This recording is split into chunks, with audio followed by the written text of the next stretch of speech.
Capítulo 8. Cuba e a ascensão do narcoterrorismo. Em 15 de novembro de 1982, o público americano foi tratado com uma rara exibição de sinceridade.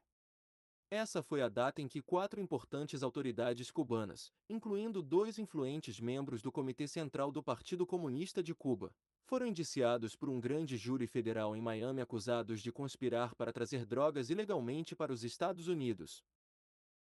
As acusações dos cubanos de alto escalão abriram as comportas.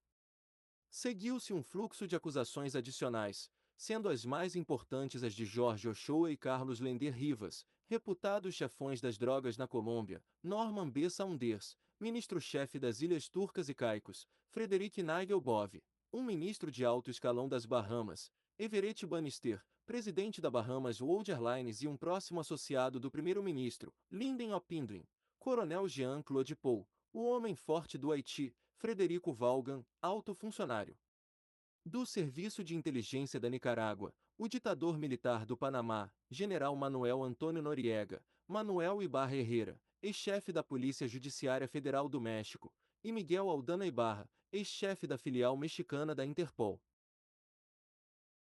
Como resultado das evidências apresentadas nas acusações, surgiu gradualmente um quadro de muitas operações de drogas interconectadas, um quadro que, embora reconhecidamente incompleto, tem uma semelhança impressionante com a descrição geral do que a estratégia soviética, descrita por Sesna, estava destinada a produzir. A imagem continha 4 características principais. Primeiro, há estreitos vínculos entre o tráfico de drogas e atividades terroristas revolucionárias, daí o termo narcoterrorismo. Isso levou à ruptura da lei e da ordem que, quando associada à corrupção relacionada às drogas, está provocando a desestabilização de um número crescente de países importantes, principalmente a Colômbia, a Venezuela, o Peru e o México. Em muitos casos, os terroristas ou guerrilheiros controlam ou gerenciam a produção e distribuição de drogas. Esse fenômeno básico não se limita à América Latina. Ele também está presente em vários graus no Oriente Médio, Sudeste Asiático e África. Em segundo lugar, enquanto o vasto número de pessoas envolvidas no tráfico de drogas não parece possuir qualquer filosofia política particular, há um envolvimento desproporcional de oficiais do Partido Comunista, oficiais do governo de países comunistas, agentes dos serviços de inteligência comunistas e organizações marxistas revolucionárias e terroristas. Em terceiro lugar, dentro das Américas, Cuba se destaca. Cuba está claramente envolvida em inúmeras operações de tráfico de drogas e ocupa muitas funções, desde o recrutamento até as instalações de transbordo, postos de comando, fornecimento de equipamentos, produção e manufatura, transporte, vendas e marketing, e finanças. E, finalmente, enquanto o dinheiro está sempre presente como uma motivação óbvia, no que diz respeito aos altos oficiais envolvidos com o tráfico, a esfera política, especificamente a guerra política contra os Estados Unidos, é ainda mais importante do que o dinheiro. Como o Centro Revolucionário Soviético II no Caribe, Cuba é o centro operacional do narcotráfico e da formação de terroristas revolucionários. A Nicarágua estava se tornando um segundo centro revolucionário e também era ativa no tráfico de drogas e em abrigar e treinar revolucionários. Cuba é um refúgio seguro para os narcotraficantes latino-americanos que viajam para os Estados Unidos. Para isso, os narcotraficantes pagam uma taxa. Em sua viagem de retorno à América do Sul para pegar mais drogas, eles transportam munições e suprimentos de Cuba para os terroristas revolucionários, por exemplo, as forças M-19 na Colômbia 3.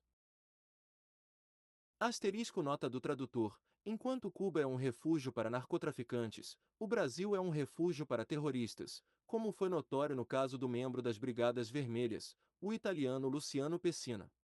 A Constituição brasileira blindou o terrorista da extradição para a Itália por seus crimes serem classificados como crimes políticos, art. 5º, LII, exceção legal cuidadosamente arquitetada para este tipo de escape.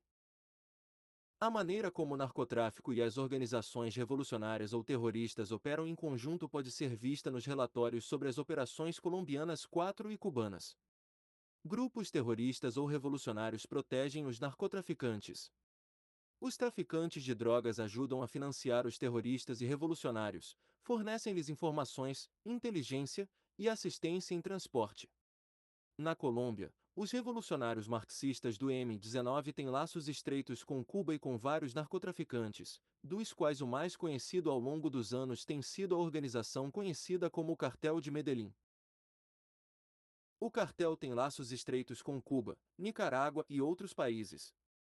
O principal vínculo entre o Cartel de Medellín e o M-19, como explicou José I Blandon Castilho, ex-cônsul-geral do Panamá, é o embaixador de Cuba, Fernando Ravelo Renedo.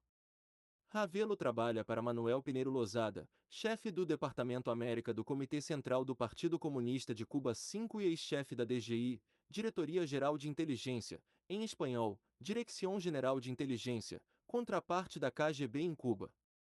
O Departamento América, Departamento de América, tem responsabilidade especial pelas operações de subversão e sabotagem no hemisfério ocidental, incluindo desinformação, terrorismo e drogas. 6. Nota do editor: esta foi a posição predominante, é claro, em 1990.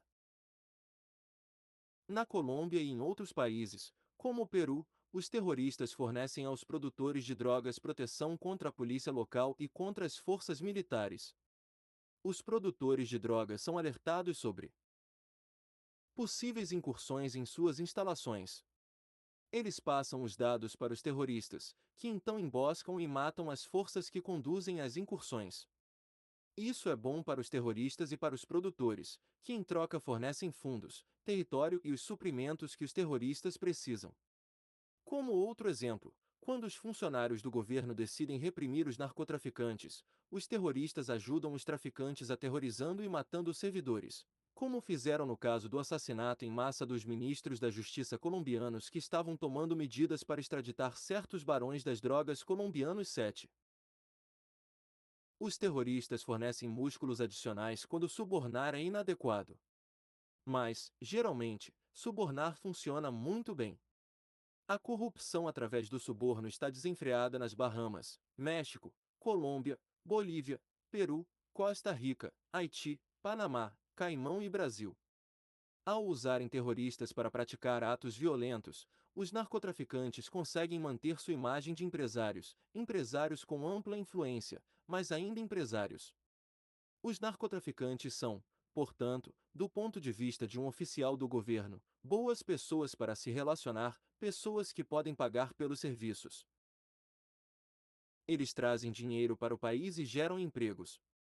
E daí, se eles também fornecem um produto que danifica capitalistas? São os terroristas os maus. Embora esta lógica seja descaradamente falaciosa, é surpreendente quantas pessoas a aceitam e a promovem, incluindo muitos altos oficiais nos Estados Unidos. As origens precisas do narcoterrorismo são incertas. No entanto, há uma variedade de fatos que apontam para sua emergência gradual, talvez mais como resultado da evolução e circunstância do que o planejamento direto.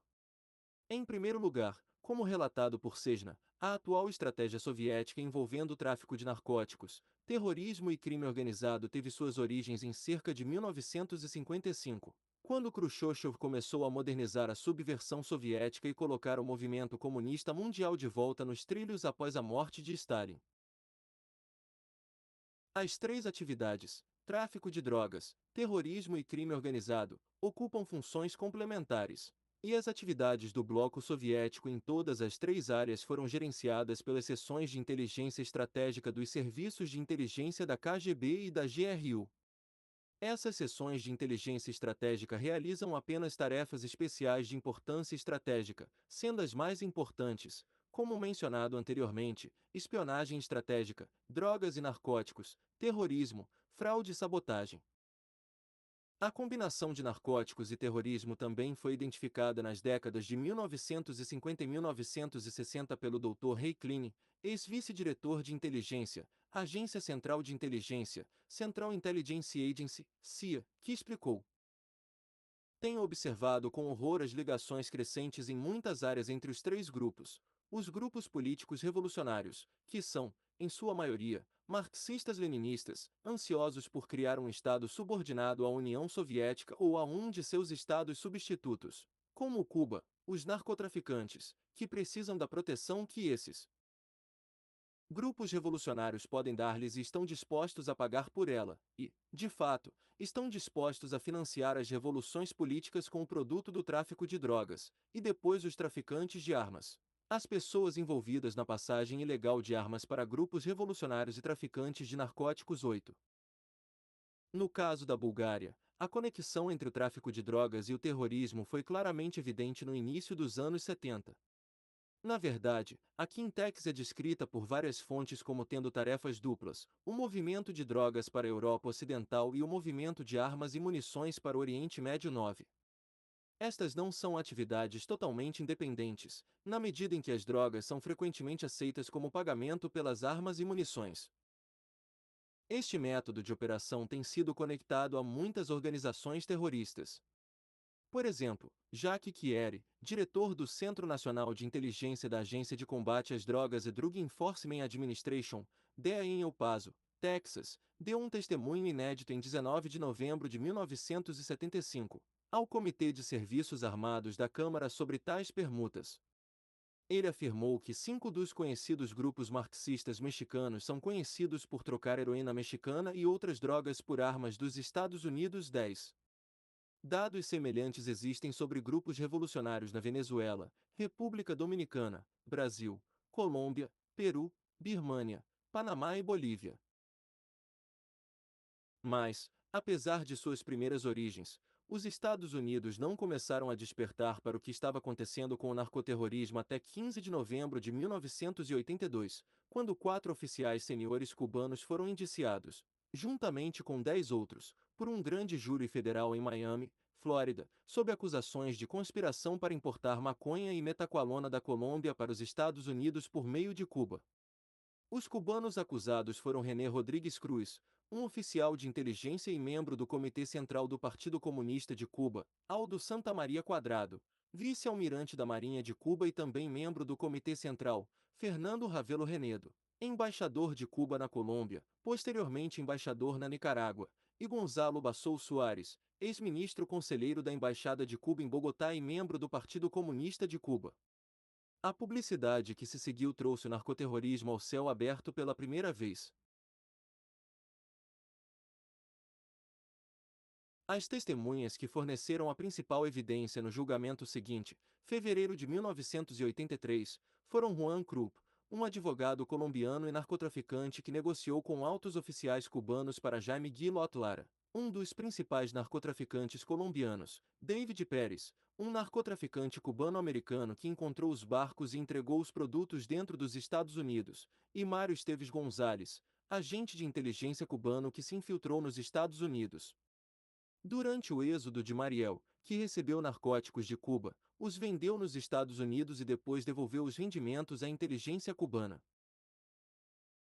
O colombiano Juan Johnny Crump foi convidado a usar sua influência para obter a ajuda de Cuba para o traficante Jaime Guilot Lara.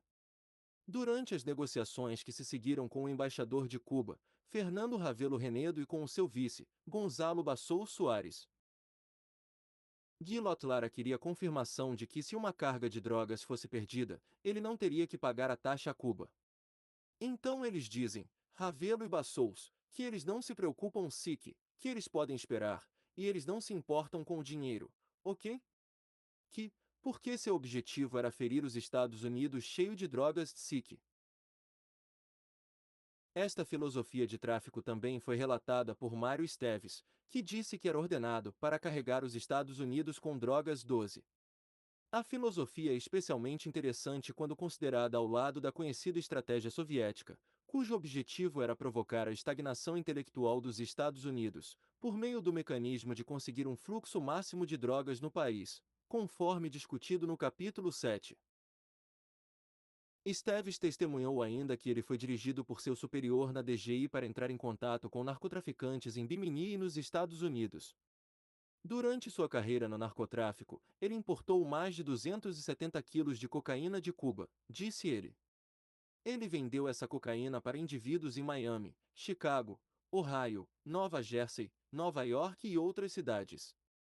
Ele levou o dinheiro que lhe pagaram a Cuba, onde o entregou ao governo cubano. Foi durante uma dessas viagens que René Rodrigues Cruz, alto oficial da DGI e membro do Comitê Central do Partido Comunista Cubano, pôs o braço sobre o ombro de Esteves e disse o quão bom era que Cuba agora tinha uma drogaria nos Estados Unidos 13. Aliás, Rodrigues Cruz era um dos oficiais cubanos que ajudaram a organizar o êxodo de Mariel usado para infiltrar agentes de inteligência cubanos nos Estados Unidos. Nota do tradutor: toda semelhança com as infiltrações confessas de terroristas na crise dos refugiados sírios, na segunda década do novo milênio, não parece ser mera coincidência. Vide a agenda secreta nas crises de imigração. 6 de julho de 2014. Mihai Pacepa, mídia sem máscara, http www.mídiasemmascara.org/ou artigos, desinformação, 15313 2014.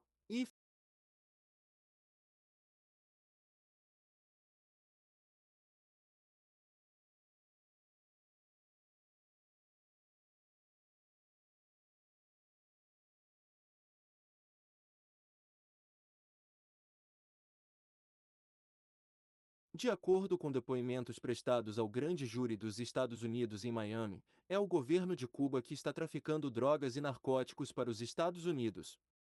Cuba também está apoiando operações terroristas em toda a América Latina. Tanto Fidel quanto Raul Castro estão diretamente envolvidos, com Raul sendo o participante mais ativo. A operação é secreta e é dirigida pela inteligência cubana, com outras agências participando conforme a necessidade. 14.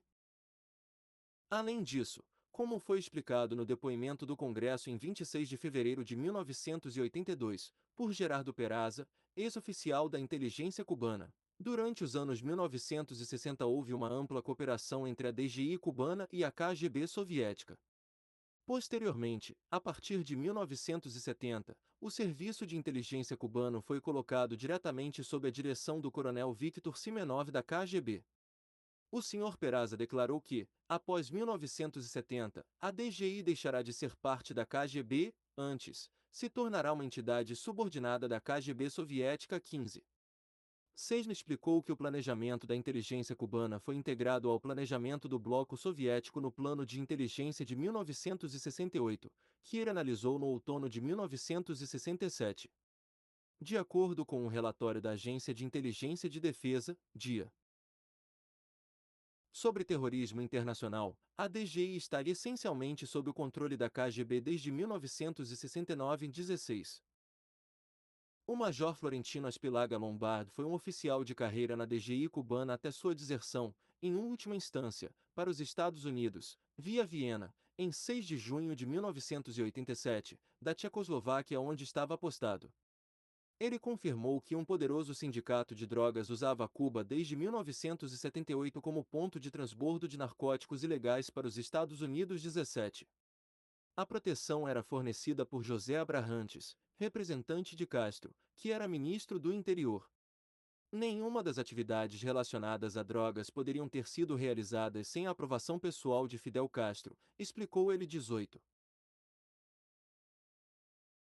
Em 1988, o papel de Cuba no narcotráfico foi confirmado pelo Major Antônio Rodrigues Menier, oficial da inteligência cubana e chefe de segurança da Embaixada de Cuba em Budapeste, que desertou em janeiro de 1987. Vide referência número 2 do capítulo 5.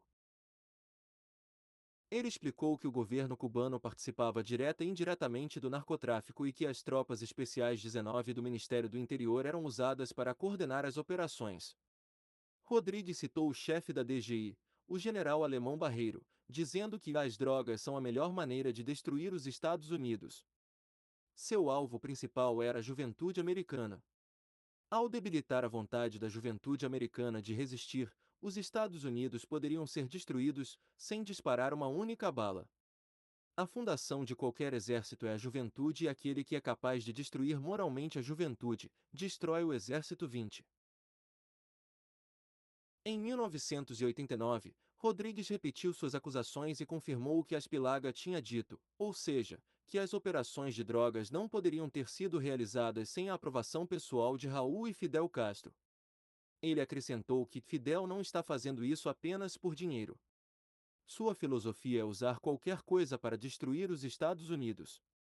Por exemplo, drogas são consideradas a melhor maneira de destruir a sociedade americana sem tropas ou armas, porque os jovens que são os futuros líderes, se são viciados em drogas, são muito fracos. 21. O que é especialmente notável sobre tais declarações, é claro, é que elas refletem precisamente a estratégia soviética de drogas. Em março de 1989, dois traficantes colombianos confessaram ser culpados de contrabando de cocaína para a Flórida através de Cuba. As evidências gravadas em vídeo incluíam conversas sobre como os militares cubanos e oficiais civis ajudaram os traficantes. Reinaldo Ruiz e seu filho Rubens são mostrados dizendo a um informante da DEA como Cuba garante o sucesso das cargas de cocaína que percorrem a ilha e como o dinheiro pago pelo serviço vai para Fidel Castro.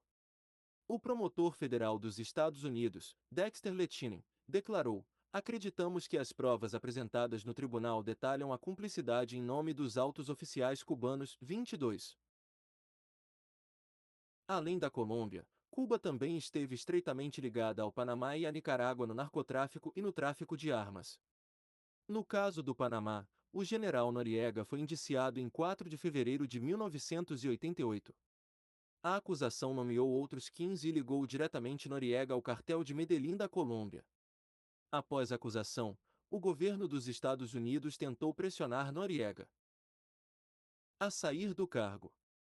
De repente, surgiu uma inundação de informações sobre as atividades questionáveis de Noriega. O tráfico de drogas foi a primeira, e esse foi o caso desde 1970. O tráfico de armas foi a segunda, e não apenas às forças dissidentes não comunistas, mas aos terroristas e aos revolucionários comunistas. Esses dados também se estenderam retroativamente até o início da década de 1970. Mas a atividade mais preocupante parece ter sido as crescentes ligações de Noriega com Cuba e as operações cubanas no Panamá. Noriega permitiu que a inteligência cubana instalasse várias centenas de falsas corporações no Panamá para contornar o embargo comercial norte-americano contra Cuba. 23. O Panamá tornou-se um canal para roubo do bloco soviético de alta tecnologia dos Estados Unidos. Ainda mais grave foi a crescente presença militar cubana, que envolveu o envio de armas por Cuba, rifles automáticos, RPGs, rocket propellet grenades, granadas de mão e munições, para o Panamá, e muitas vezes através do Panamá para forças revolucionárias em outros países latino-americanos, treinamento de guerrilha e de forças especiais dado aos militares de Noriega, chamados de Batalhões Dignidade, unidades de comandos cubanos, que relataram estar realizando ataques limitados contra as instalações militares dos Estados Unidos no Panamá, por exemplo, a base da Força Aérea Howard foi alvo de um ataque em 12 de abril de 1988, e conselheiros militares cubanos e oficiais de suporte à inteligência, cujo número os oficiais americanos estimaram estar entre 30 e 50, apesar de um desertor colocar este número em 3.00024. Quando os Estados Unidos finalmente intervieram no Panamá em 20 de dezembro de 1989, parecia que mais ímpeto foi dado em por fim à crescente presença militar de Cuba e, portanto, da União Soviética, do que à assistência que Noriega estava fornecendo aos narcotraficantes e lavadores de dinheiro. O narcotráfico proveu as razões para remover Noriega, mas o potencial crescente dos mecanismos de controle cubanos e soviéticos no Panamá foi ainda mais sério. 25. A importância do Panamá é óbvia. O Panamá ocupa uma posição geoestratégica de importância excepcional, o que talvez explique por que o Panamá foi um dos primeiros alvos da expansão do tráfico de drogas entre a União Soviética, a Tchecoslováquia e Cuba para a América Latina.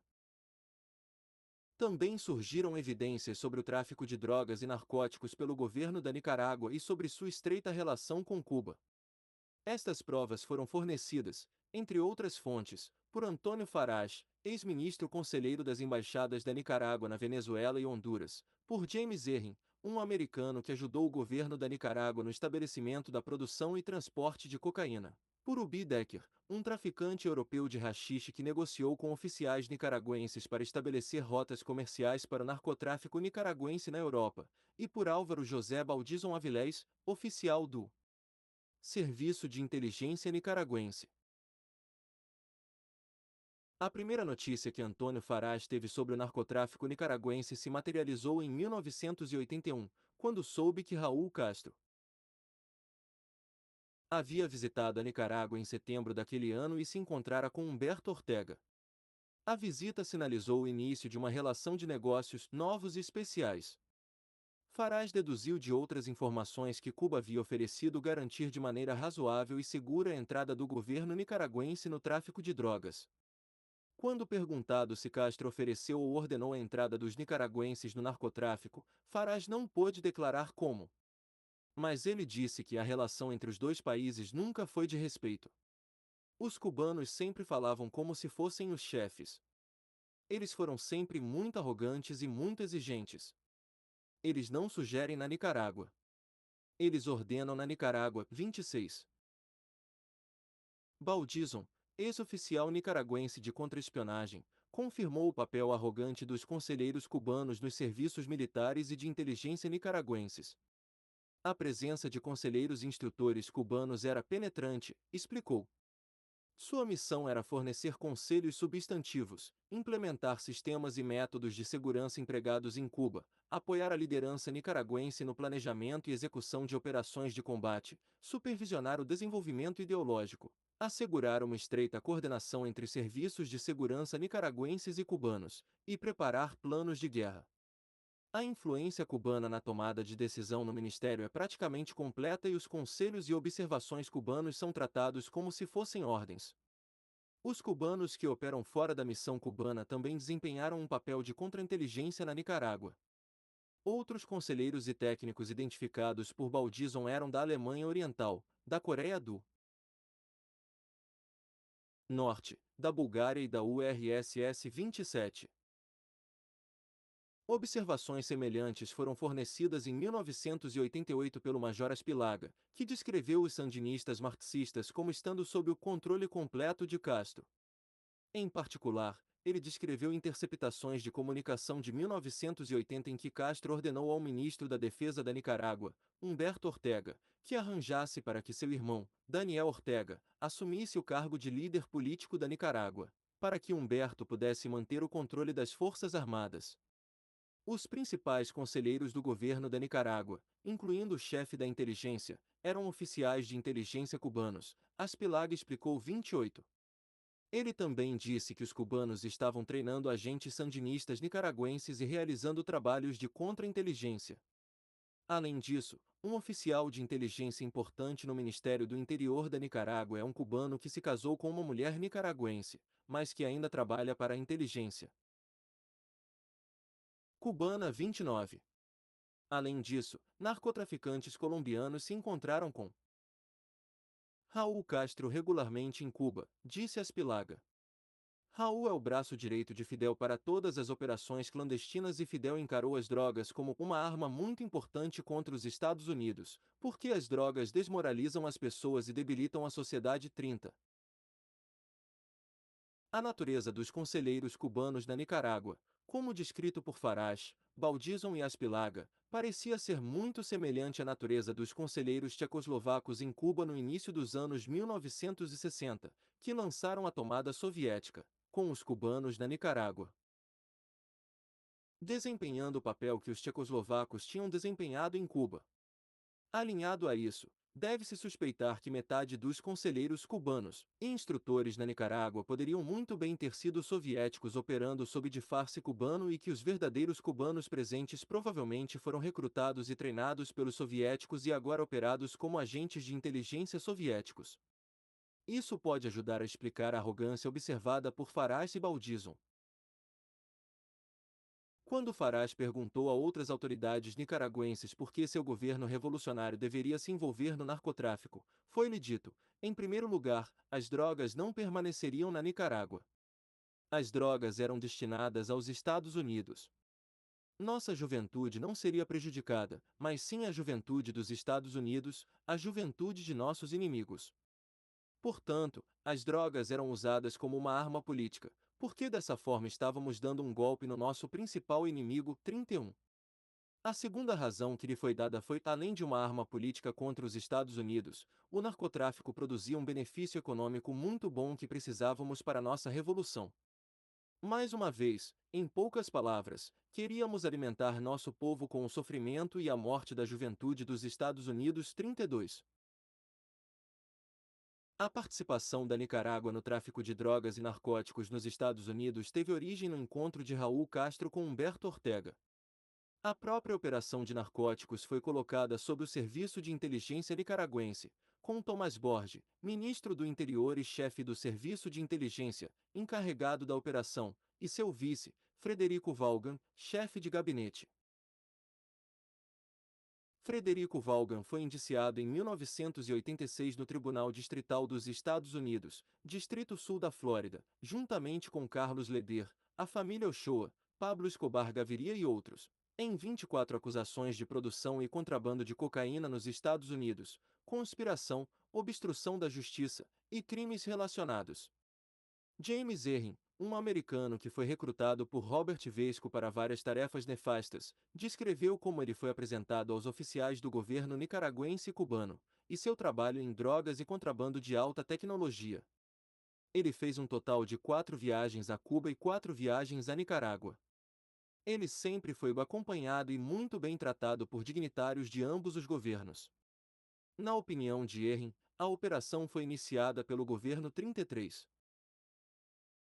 O Baedeker é um codinome para um europeu que era um proeminente fugitivo da Interpol e narcotraficante internacional. Sua verdadeira identidade está escondida por razões de segurança. Quando lhe perguntaram se o tráfico não era apenas o trabalho de alguns oficiais corruptos, Decker respondeu, completamente duvidoso: é impossível. É o governo cubano inteiro. O governo cubano forneceu segurança, instalações, mão de obra, em suma, tudo, e havia uma ligação direta entre Cuba e a Nicarágua. 34. O interrogatório de Baldizon por oficiais dos Estados Unidos foi particularmente revelador. Desde 1982 até sua deserção em 1º de julho de 1985, Baldizon foi o principal investigador de abusos internos no Ministério do Interior da Nicarágua. Em 1984, o escritório de Baldizon recebeu relatórios ligando o ministro do Interior Thomas Borge ao tráfico de cocaína. Baldizon foi instruído a investigar isso como um compromisso de um segredo de Estado. Ele achava que isso era um erro, porque não podia acreditar que seu governo estivesse envolvido no tráfico de narcóticos. Assim, foi ao chefe do seu gabinete, o capitão Charlotte Baltodano Egner, e perguntou-lhe se o assunto não deveria ser investigado como uma calúnia contra o ministro. Baltodano ficou surpreso e disse que o escritório não deveria ter recebido o relatório. O fato de Borge ter envolvido o governo no tráfico de narcóticos era altamente sigiloso, ela explicou, e conhecido no ministério apenas por Borge, seu assistente Frederico Vaughan, os chefes de polícia e segurança do Estado, e por ela. Fora do ministério, só era conhecido pelos membros da direção nacional do FSLN, Frente Sandinista de Libertação Nacional. Baldizon também forneceu detalhes adicionais sobre Borge e tráfico de cocaína e o uso do dinheiro para montar operações clandestinas pelo Departamento de Inteligência e Segurança do Estado fora da Nicarágua. 35. Baldizon morreu em 1988, na Califórnia. 36. Em 1987, outro oficial do alto escalão do governo da Nicarágua desertou para os Estados Unidos, Major Roger Miranda Benguechea. Miranda também confirmou o envolvimento da Nicarágua no narcotráfico. Ele relatou como, um dia, o ministro da Defesa, Humberto Ortega, disse-lhe que o tráfico era operação de Borge, e acrescentou: é uma maneira de travar guerra contra os Estados Unidos. Ele também dá um lucro. 37. Os relatórios sobre tráfico de narcóticos em outros países da América Latina e do Caribe, incluindo México, Panamá, Colômbia, Peru, Bolívia, Bahamas, Haiti, Jamaica, Honduras, Brasil, Venezuela e Argentina, são semelhantes, diferindo principalmente no grau e em quão avançada a operação de tráfico se tornou. As principais semelhanças são a corrupção relacionada às drogas, a participação de altos oficiais do governo, o crescente envolvimento do exército ou da polícia e as ligações com Cuba ou com a Nicarágua. O envolvimento comunista tende a estar presente, mas não é tão evidente como é o caso em Cuba e na Nicarágua. As principais diferenças entre as condições relatadas nos países não comunistas listados acima e em Cuba e na Nicarágua são que, no caso de Cuba e Nicarágua, as atividades relacionadas às drogas são realizadas diretamente como iniciativas do governo comunista, de modo que não haja problemas entre o governo e os narcotraficantes, e não surgem instabilidades graves por causa do tráfico de drogas. O potencial de desestabilização inerente à corrupção que acompanha a produção de drogas, o tráfico e a lavagem de dinheiro pode ser ainda mais perigoso e condenatório do que os problemas sociais causados pelas drogas, porque fornece as bases para a revolução e a tomada de poder. É aqui que o narcoterrorismo tem seu impacto primário, com as operações de narcóticos sabotando a lei, a ordem, a economia e a coesão social. Quando a situação se deteriorou suficiente, os terroristas revolucionários podem proceder à derrubada do governo. Este processo de desestabilização foi descrito em 1985 por John Thomas, vice-secretário de Assuntos Internacionais de Narcóticos, Departamento de Estado dos Estados Unidos, como segue: os traficantes de fato podem ter matado seu ganso de ouro. Eles têm poluído seus próprios países com suas drogas. Agora somam aos incentivos por controles.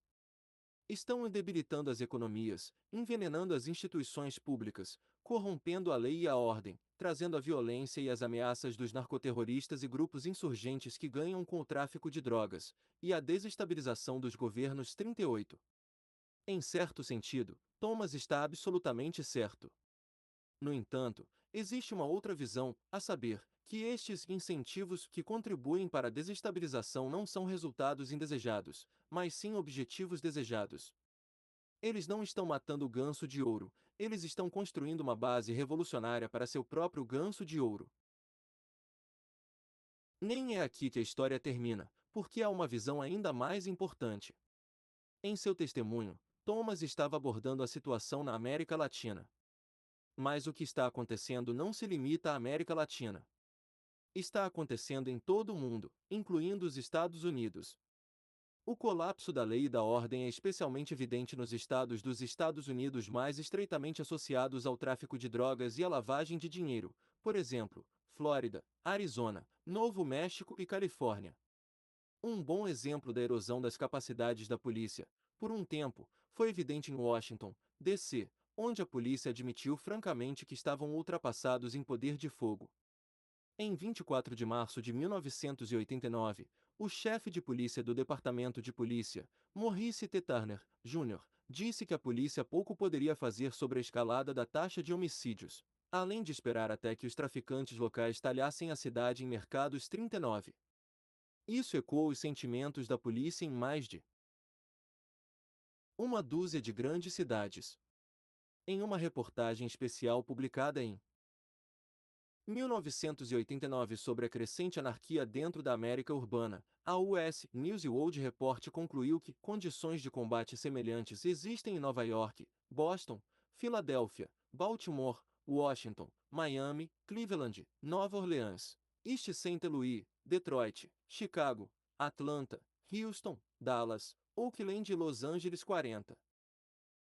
Os desafios e fragilidades humanas que dão origem a esses problemas não se limitam à América Latina. Eles existem em todos os lugares. Os Estados Unidos não são, naturalmente, nenhuma exceção, o que é outra razão pela qual o narcotráfico é muito mais sério do que as autorizadas percepções públicas e oficiais do governo sobre o problema. Referências ao capítulo 8. 1. A participação de Cuba em todas essas atividades foi explicada por numerosos desertores e ex-narcotraficantes. Uma coletânea de reportagens de notícias após a acusação de novembro de 1982 foi publicada como Castro e a Conexão com Narcóticos, Castro and the Narcotics Connection, Washington, D.C., a Fundação Nacional Cubano-Americana, The Cuban American National Foundation, Inc., 1983, e Narcotráfico de Castro, Castro's Narcotics Trade, Washington, D.C., a Fundação Nacional Cubano-Americana The Cuban American National Foundation, Inc., 1983. Vide também Hidra da Carnificina, Hydra of Carnage, Haanan, páginas 431-476. 2. Um centro revolucionário é uma base para treinamento e exportação de atividade revolucionária. Vide referência 3, capítulo 3, para mais informações sobre centros revolucionários.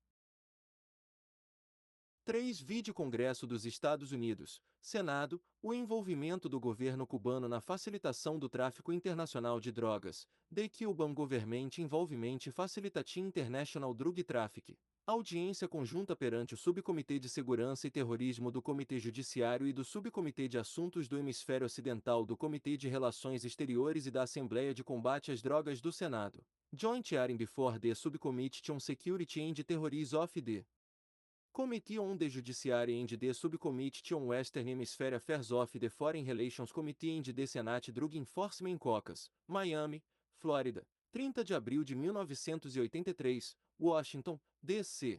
Editora Governamental dos Estados Unidos, U.S. Government Printing Office, 1983.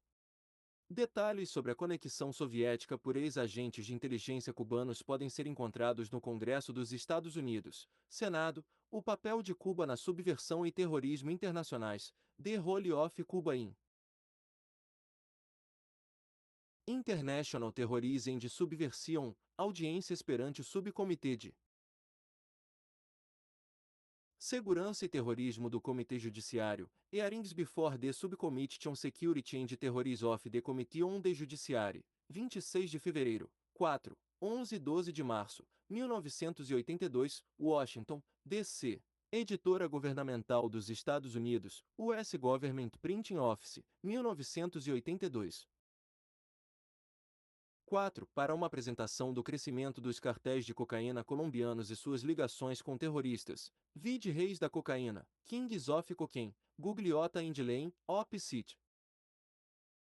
5. Senado dos Estados Unidos, audiências perante o Subcomitê sobre Terrorismo, Narcóticos e Operações Internacionais do Comitê de Relações Exteriores, Hearings before the Subcommittee on Terrorism, Narcotics and International Operations of the Committee on Foreign Relations, 9 de fevereiro de 1988, transcrição estenográfica não publicada, sessão matutina, páginas 68 e 71, sessão vespertina, página 41. 6. Vide Congresso dos Estados Unidos, Senado, Terrorismo, o papel de Moscou e seus terceirizados, Terroris, The Role of Moscow and its Subcontractors, audiência perante o Subcomitê de Segurança e Terrorismo do Comitê Judiciário, Hearing before the Subcommittee on Security and Terrorism of the Committee on the Judiciary, 26 de junho de 1981, Washington, D.C., Editora Governamental dos Estados Unidos, U.S. Government Printing Office, 1982, página 10. Para uma excelente análise da evolução do Departamento América, vide Departamento América de Castro, Castros Américas Department, Rex A. Hudson, Washington, D.C., a Fundação Nacional Cubano-Americana, The Cuban American National Foundation, Inc. 1988. Curiosamente, Pineiro foi um dos dois homens que Castro enviou em uma missão secreta ao presidente marxista-leninista do Chile, Salvador Allende, apenas 6 semanas antes da derrota de Allende em 1973. Pineiro e o vice-primeiro-ministro cubano, Carlos Rafael Rodrigues, que também liderou o Partido Comunista de Cuba, levaram uma nota manuscrita de Castro pedindo a Allende para lutar até a morte se a revolução se materializar. Pineiro sucedeu como chefe de polícia secreto Luiz Fernandes Zona, enviado por Castro para ajudar no reforço do regime de Allende em seus primeiros dias, e que posteriormente se casou com uma das filhas de Allende. De volta das cinzas, Velam, Op. Cit. Página 407. 7. Vide, por exemplo, Suprema Corte Colombiana revira o pacto de extradição com os Estados Unidos, Colombian Supreme Court Overture Extradition Pact with US, Bradley Graham, Washington Post, 27 de junho de 1987, página 16. 8. Senado dos Estados Unidos, Terrorismo Internacional, Insurgência e Narcotráfico, tendências presentes na atividade terrorista, International Terrorism, Insurgência, End Drug Trafficking, Present Trends in Terrorist Activity. Audiências conjuntas perante a Comissão das Relações Exteriores e o Comitê Judiciário, Joint Hearings before the Committee on Foreign Relations and the Committee on the Judiciary, 13, 14 e 15 de maio, Washington, D.C., Imprensa Governamental dos Estados Unidos, US Government. Printing Office, 1986, página 31. 9. Drogas e Terrorismo, Drugs and Terrorism, 1984, Op. Cit. 10. Narcotráfico Internacional, International Drug Trafficking, Workman, obra. Cit. Páginas 2 e 28. 11. Congresso dos Estados Unidos, Senado, o envolvimento do governo cubano na facilitação do tráfico internacional de drogas, The Cuban Government Involvement Facilitating International Drug Traffic. Audiência conjunta perante o Subcomitê de Segurança e Terrorismo do Comitê Judiciário e do Subcomitê de Assuntos do Hemisfério Ocidental do Comitê de Relações Exteriores e da Assembleia de Combate às Drogas do Senado. Joint Hearing before the Subcommittee on Security and Terrorism of the Committee on the Judiciary and the Subcommittee on Western Hemisphere Affairs of the Foreign Relations Committee and the Senate Drug Enforcement Caucus, Miami, Flórida, 30 de abril de 1983, Washington, D.C. Editora Governamental dos Estados Unidos, US Government Printing Office, 1983, página 23. 12. IBID, página 45. 13. IBID. 14. O testemunho das testemunhas está contido em o envolvimento do governo cubano na facilitação do tráfico internacional de drogas, The Cuban Government Involvement Facilitating International Drug Traffic, Op. Cit. 15. Congresso dos Estados Unidos, Senado, o papel de Cuba no terrorismo e subversão internacionais, audiências perante o Subcomitê sobre Segurança e Terrorismo do Comitê Judiciário, 26 de fevereiro, 4. 11 e 12 de março de 1982, Washington, D.C., Editora Governamental dos Estados Unidos, US Government Printing Office, 1982, páginas 6, 26. 16. Agência da Inteligência de Defesa dos Estados Unidos, US Defense Intelligence Agency, DIA, a Rede Terrorista Internacional, The International Terrorist Network, Relatório 6, 010, 50-2683. 6 de maio de 1983, citado em Tráfico de Drogas Internacional, International Drug Trafficking, Workman, Op. Cit., página C1. 17. A expansão da operação de drogas em Cuba, por volta de 1978, seguida pelo êxodo de Mariel, uma operação de inteligência cubana, em 1980, pode ter sido facilitada pela destruição maciça da segurança interna dos Estados Unidos, que começou no início dos anos 1960 e atingiu cerca de 95% do seu pico em 1978. Não havia dúvidas sobre o que estava acontecendo, e incluía uma diminuição maciça das investigações de segurança interna do FBI. Em 1974, o FBI tinha mais de 55 mil casos abertos sobre subversivos extremistas. Como resultado da Lei de Privacidade, Privacy Act, e do autopoliciamento durante as investigações dos comitês da Igreja e de Pike, Chart Committee e Pike Committee, respectivamente, e o impacto inicial das diretrizes de Levy e Delines, o número de casos de segurança interna caiu para aproximadamente 20 mil no verão de 1976. Um ano depois, o número despencou para 102. Em 1982, o número de casos ativos do FBI era de apenas 14, 4 organizações e 10 indivíduos. Em 1978, os Estados Unidos eram um alvo maduro e vulnerável para as operações de inteligência estrangeiras, das quais o êxodo de Mariel poderia muito bem ter sido projetado a explorar. Vide terroristas descobrem que os Estados Unidos oferecem alvos convidativos, Terrorists find that US offers inviting targets, Joseph D. Douglas, Jr. e Neil C. Livingstone, Detroit News, 29 de abril de 1984, página 23A. 1976 também parece ser o ano em que as primeiras gangues jamaicanas, posses asterisco, que figuram tão proeminente na distribuição e vendas de crack, entraram no país. DEA, Panorama sobre a cocaína crack 1989. Crack Cocaine Overview 1989, Washington, D.C., Departamento de Justiça dos Estados Unidos, U.S. Department of Justice, 1989, página 7. Asterisco N do TRAD, Coalizão de Gangues Jamaicanas dos anos 70.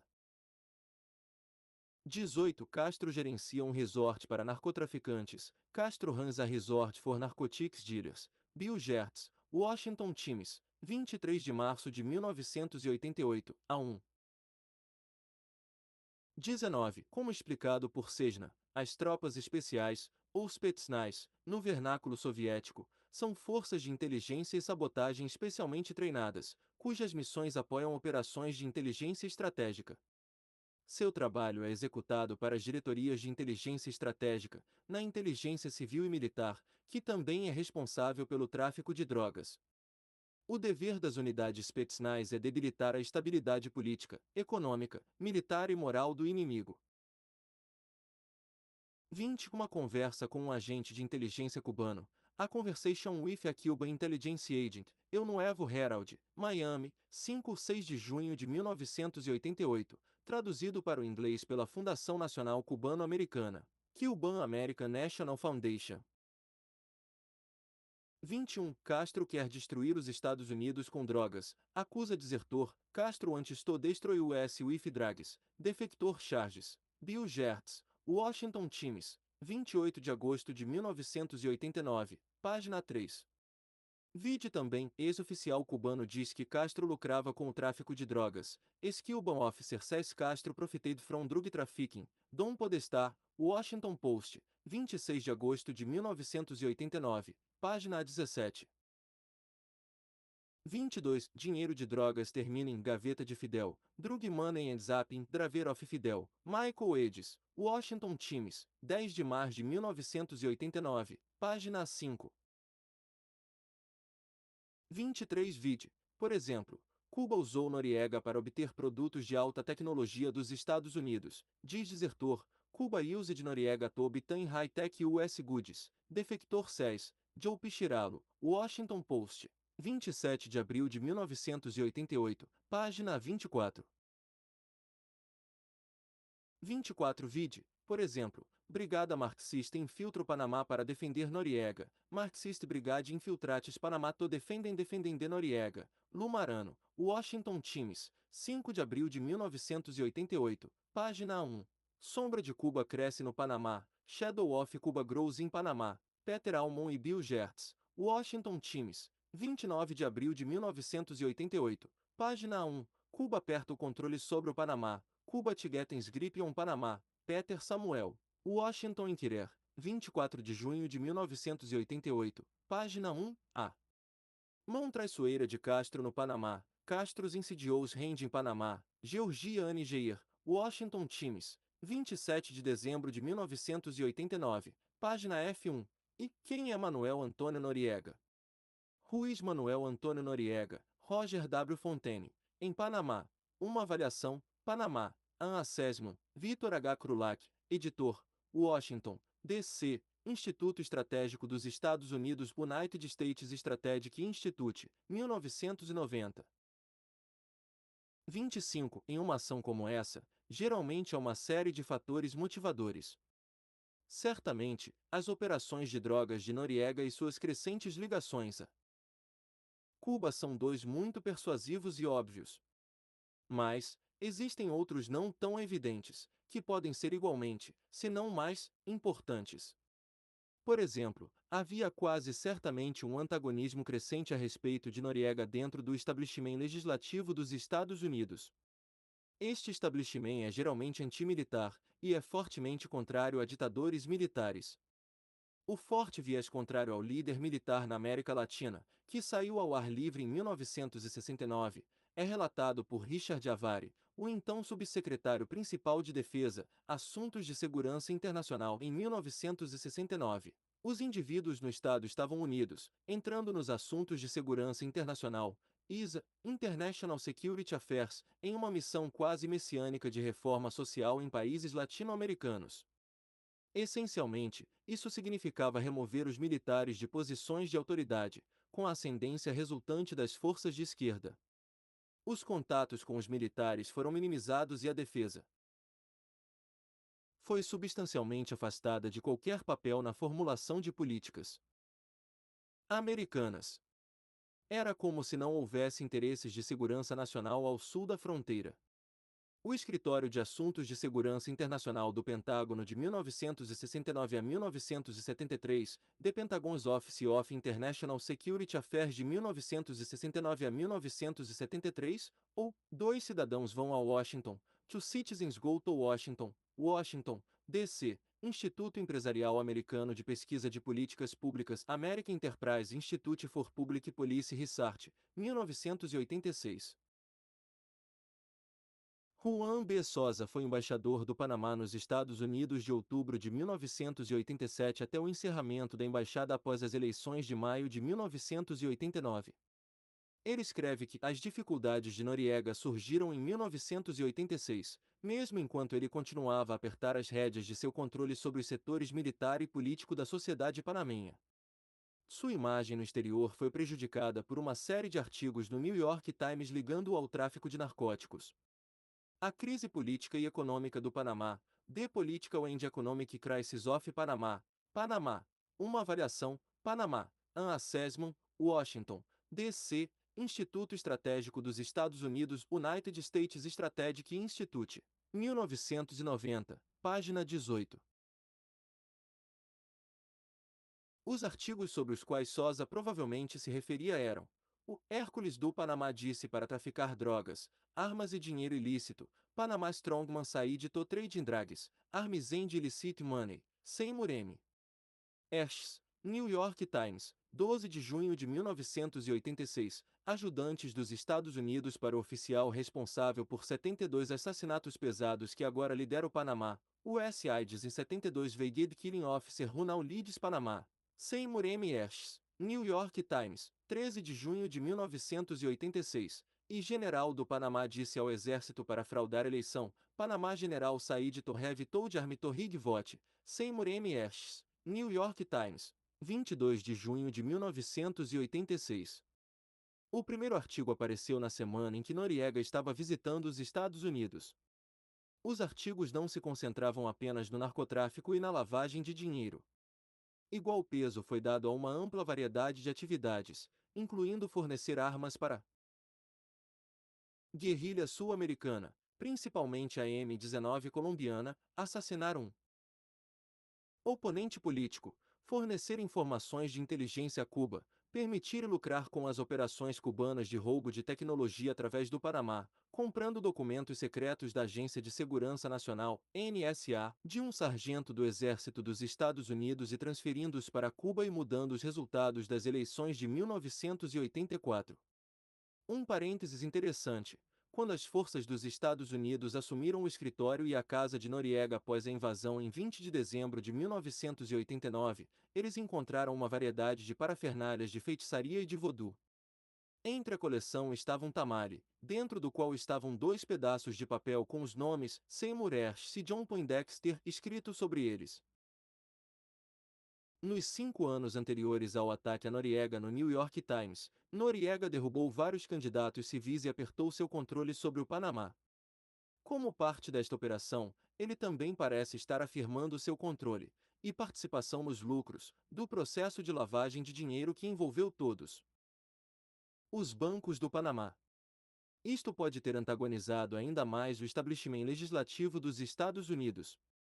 Além disso, William Rua Janelli, ex-presidente da Comissão do Canal do Panamá, escreveu que as sanções econômicas impostas em abril de 1988, prorrogadas por mais um ano em abril de 1989, para expulsar Noriega, foram infrutíferas, e que, como resultado, as empresas americanas estavam tendo que restringir ou fechar suas atividades, de modo que a comunidade bancária internacional também foi seriamente afetada. O Canal do Panamá e a Zona do Canal. Status e perspectivas. The Panama Canal and the Canal Zone. Status and Prospects. Panamá. Uma avaliação. Panamá. an assessment, opcit, página 10. Adicionando insulto à injúria, em janeiro de 1989, Noriega abriu seu próprio banco, o Banco Institucional J1.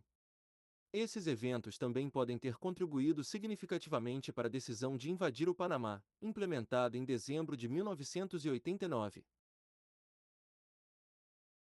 26. Senado dos Estados Unidos, Drogas e Terrorismo, 1984, audiência perante o Subcomitê sobre Alcoolismo e Abuso de Drogas do Comitê sobre Trabalho e Recursos Humanos, 2 de agosto de 1984, Washington, D.C., Editora Governamental dos Estados Unidos US Government Printing Office, 1984, página 83. 27. Informações fornecidas por Álvaro Baldizon Avires. Information supplied by Álvaro Baldizon Avires. Esboço não editado e inédito produzido durante interrogatórios com deputados do governo dos Estados Unidos. SLPD 632. 6751. Páginas 16, 17. Testemunho de Miguel Bolanos, oficial de contra-espionagem do aparato de segurança do Estado sandinista, também concorda sobre o importante papel dos assessores do bloco soviético na inteligência nicaragüense. Na seção de contra-inteligência de Bolanos havia 2 conselheiros soviéticos e um conselheiro cubano. Bolanos relatou que na segurança do Estado havia 70 conselheiros soviéticos, 400 cubanos, 40 a 50 alemães orientais e 25 búlgaros. Dentro da Nicarágua comunista, as transcrições de Miguel Bolanos, Inside Comunista Nicarágua, de Miguel Bolanos Transcriptras, Washington, D.C., Heritage Foundation, 30 de setembro de 1983, páginas 8 e 9. 28. Castro gerencia um resort para narcotraficantes. Castro runs a resort for narcotics dealers. Gertz, Opcit, página 6. 29. Cuba usou Noriega para obter produtos de alta tecnologia dos Estados Unidos. Diz desertor, Cuba used Noriega to obtain high-tech US goods. Defector says, Joe Pichiralo, Washington Post, 27 de abril de 1988. Página 24. 30. O mundo do narcoterrorismo. The World of Narcoterrorism. David Brock, O Espectador Americano. The American Spectator. Junho 1989. Página 27. 31. Drogas e Terrorismo. Drugs and Terrorism. 1984. Opcit. Página 79. 32. IBID. Página 80.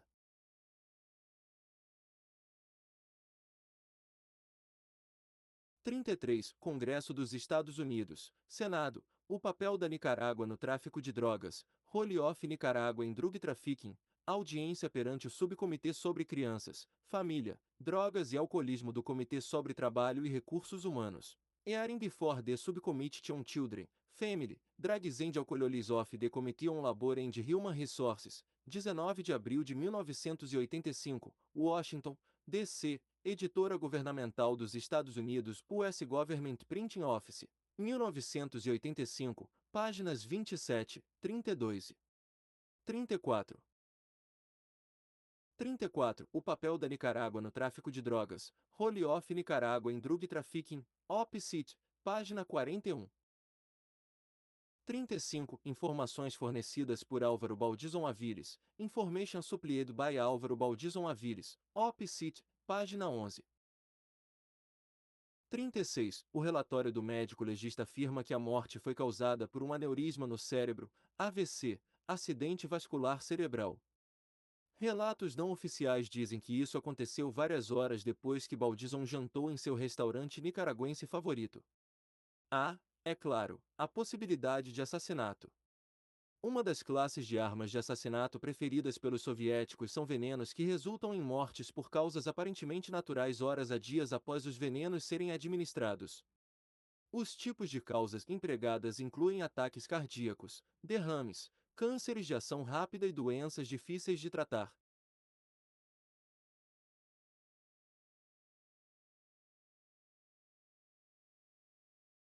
37. O Plano Secreto da Nicarágua, Nicaragua's Secret Plan, Trevor Arbrister, Reader's Digest, abril de 1988, página 76.